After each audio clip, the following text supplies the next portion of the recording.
Back in the red zone, final home game for North Dakota going up against South Dakota. Looked like there would be some Alerus magic early as Sawyer Seidel goes the distance, 52 yards for the early lead. UND was up 21-17 at the break. But alas, the Coyotes were inevitable in the third quarter. Aiden Bauman's screen pass to Charles Pierre Jr. pushes USD in front for the first time. Coyotes, led by as many as 21 points in the second half. UND battling back late. The New Rockford native, Bo Belquist, scoring his final touchdown at the Alerus Center in his remarkable college career. But it would not be enough as North Dakota drops its fourth straight game, 42-36. As mentioned earlier, South Dakota now hosts North Dakota State in a top 5 matchup next week. As for UND, with their playoff hopes now pretty much turned into dust, the Fighting Hawks' last game of the season will be on the road next week. North Dakota traveling to Illinois State for a high noon showdown with the Redbirds.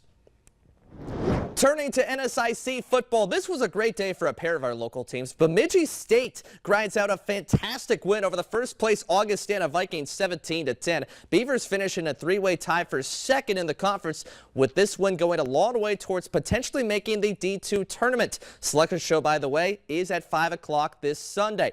MSUM unfortunately won't be in the tournament, but the Dragons finished their season strong, breathing fire against UMary 52-3.